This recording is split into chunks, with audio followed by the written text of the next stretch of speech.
Guys, it is great to see you here at Buonanotte's restaurant, 19 Mercer Street, the home where Rudy Blair Entertainment now does his interviews. It's great to see you guys here. Great to see you, man. Thanks for having us. Oh, are you kidding me? And it's great to actually have both of you. I got to ask you straight up about how did you hook up with this guy when it comes to music? Actually, back when I met you, like about 9 years ago, we started working together. Dan co-wrote my first single ever that I released to Canadian radio.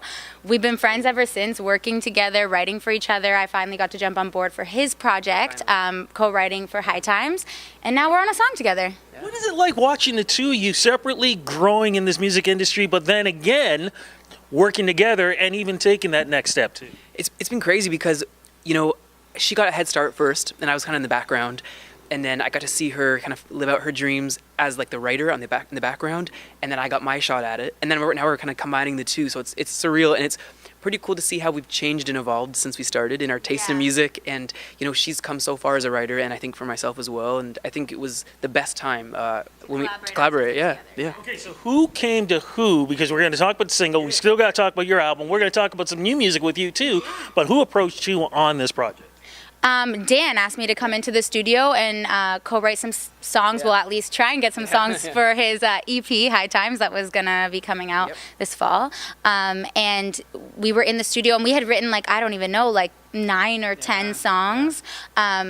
3 of which made the cut that I'm a part of, but I mean, it was a very collaborative process, and we wrote a bunch of songs. And as we were saying earlier, we started the idea for Papers after a bunch of failed attempts that day. It was probably like, I don't know, 9 at night or something. Yeah, and there was a couple glasses of wine later and a joint later, and and we just started writing, and you know, we started had this melody like going city scrapers, and it was like da da, and so she started having lyrics, and she started singing out loud the second verse, and the producer in the room was like, you guys sing that again at least, and she started singing, and I bounced off each other, and it just, you know, it felt right. Yeah, he said, you know, you should, like, what do you think, Dan? Like, should we keep her voice on the second verse? Like, should this be a duet kind of feature thing?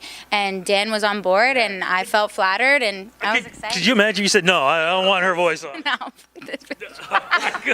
I could not see that. I was prepared. Yeah, I was like, in the event that she doesn't want to do it, because you can't force someone to be in a record. But you know, I'm not gonna lie, I did think of other female acts I would consider for the song, but at the end of the day, her voice, there's something special about it, and I think the contrast of her tone and texture with mine, I think they just blend so well, or in my opinion. And you know, we went through, but we had such a hands-on experience with the production, you know, lyrics, melodies, everything. So we sat in on everything. So it's not just like a song that's handed to us. You know, we're there from the very beginning, and to see its final delivery out to the public. You know, the song saw, you know, 2 or 3 different versions of production, different drops.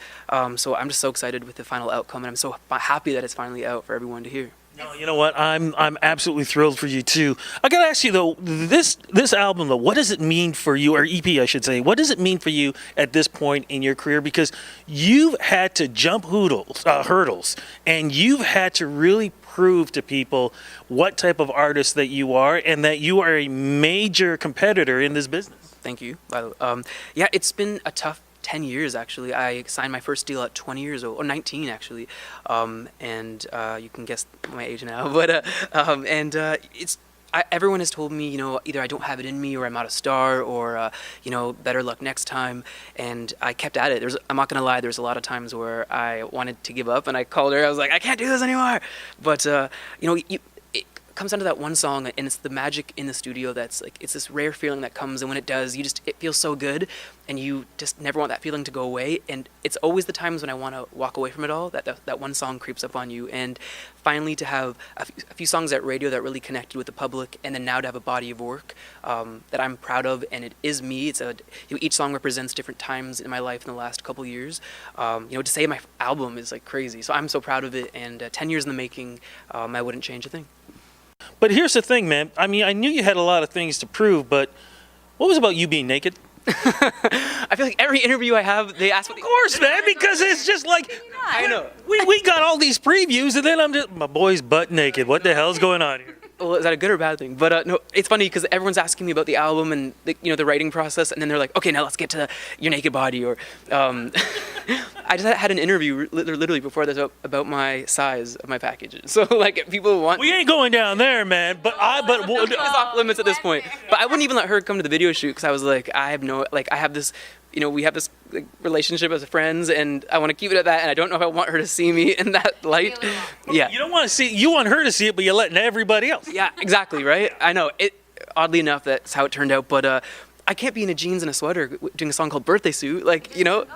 And she helped to write that song with me, and as I think we had like a bunch of stale ideas, and as a joke, I said, "I'm waiting for you, my birthday suit." And I was like, "Ah, it's so stupid." And then she was like, "No, I love that. Let's keep that theme." And we just started writing it. And the director had this idea. She's like, "I want this wacky, just kind of out there, you in your underwear, you in no underwear, balloons, confetti, just go big or go home." And I did it, and oddly enough, like the first shoot of the day was me in my underwear, and the first shoot of the day is like you're a little stiff because not every day you film videos. Did you just say a little stiff? Yeah, I know.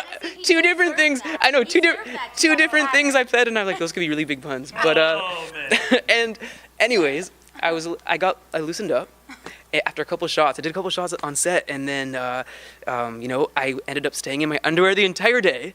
And I was like sitting at lunch with all the crew in my underwear. I just forgot. I got so comfortable. But like an hour before the video, I was like, I can't do this. What am I doing? And then here I am in my underwear, and the pictures on the internet, and my mom and dad are just like, I can't believe you did that, but okay. They're proud of you. No matter what, they are proud of you. Okay, Papers. I'm going to give you a chance to talk about what the song's about.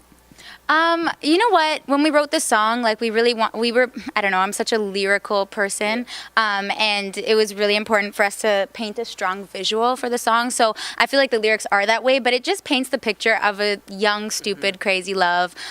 Just kind of reminiscing on certain moments that we've individually had and kind of feel like it's relatable to everyone. Everyone has had that special love that kind of is euphoric and makes you feel like you're in the clouds or so high, like the song says. And then we came up with that metaphor of let's roll papers and kind of bringing it all together with a love comparison. And I think it worked. It just felt special when we wrote it, and a year later, it still feels special. Yeah, so totally. And we like accompanied it with an acoustic guitar to kind of show off our voices, and then we kind of take it into this worldly.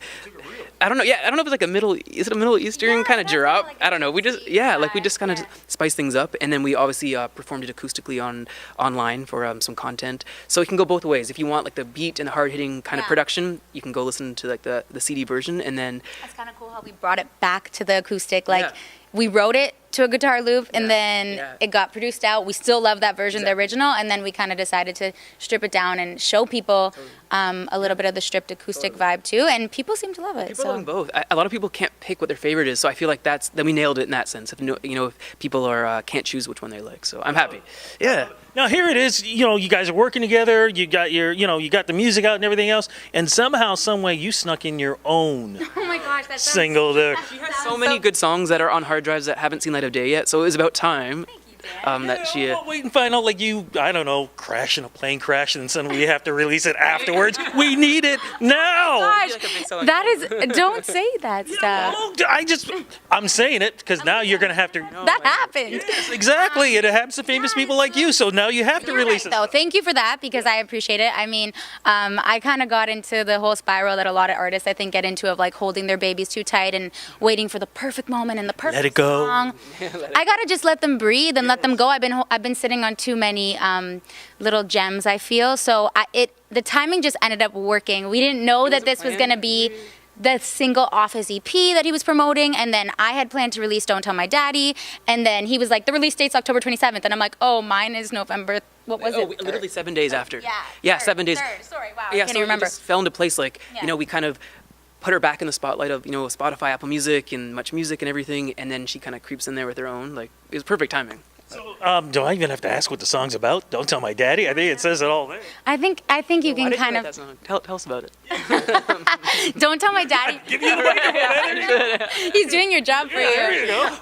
Honestly, I feel like so many girls have a side when the doors are closed and a side that they present themselves to the world and to their family. And for me, there's always been this juxtaposition between what people perceive me to be by the way I dress, by the way I guess I look versus the way I act and the way I kind of live my everyday life. And like, I'm such a true good girl at heart, but like, of course, like there's always a separate side that you don't necessarily want to tell your daddy about. But it's a song, it's a sexy anthem for the good girls. And her daddy has heard the song now. What does your dad think of it? Everyone always, Like I say, let me give it right back. I just want to know. Oh, it's a great question. they're like, so what does your dad feel about this? I'm like, Dad, like, I have to admit I was nervous to play it for my family, like not even just my dad, for my mom. My mom's like super conservative, and I feel like to this day my mom gets a little weary about it, and my dad's like, that's a banger. I don't care, Aleesia. You know what? It doesn't matter what it says. I love that song. So he's super supportive. He's like my #1 fan. My whole family really does like the song, but I feel like oddly enough, my mom's a little more weary about it than my dad, but. So are you guys going to tour together? What's going to happen now for the end of 2017 and 2018? Totally. So the EP's out, so I hope to promote it. I hope to get it back on the road because, just getting out in front of an audience is such a huge deal for artists like ourselves to have that connection with the fans. So as of now, we're just promoting it and performing it online as much as possible because that's the easiest way to get out to a mass. We did a couple shows so far together. We've done like a couple college shows. We did a show last week down on Yonge Street, performing it, the full produced version for the first time, and now we're making the rounds on television. So, hopefully we'll take that to the mass audiences in the near future. Are we going to get a chance when you guys are together play some of your music too? Or? Hopefully. I mean, we've always talked about how it would be really cool to go on tour together. We've always been big supporters of each other's career and actually been on the writing side of it. So now to finally collaborate on a song, obviously when you perform on tour, you kind of want the featured artist to be there. Totally. I had a song with Big Sean, and unfortunately he could never come and sing the song with me live. So I was just like lip singing his verse. But it'd be really cool to do that. I mean, a couple people have reached out to us online and just said like, oh, are you guys going to tour together? Yeah. It's not set in stone, but it's definitely an idea that I would love it. Sounds like me, a reality show just waiting to happen here. If there's cameras, we'd be TV gold. Could be the highest highs and the lowest lows in this industry. That if people could really see the truth behind closed doors, I'm telling you, that's a reality show in the making. We need to plant that. We need to plant that. Okay, so social media, where do we follow you guys? Dan Talevski. Everything's just at Dan Talevski for me. And? Everything's at Aleesia Music, ALEESIA. Folks, it's always great seeing you. Thanks so much for doing the interview, and congratulations on the music. Thanks so much. Thanks for having us. Thanks for supporting local Toronto artists. Always. You're awesome. Thank you.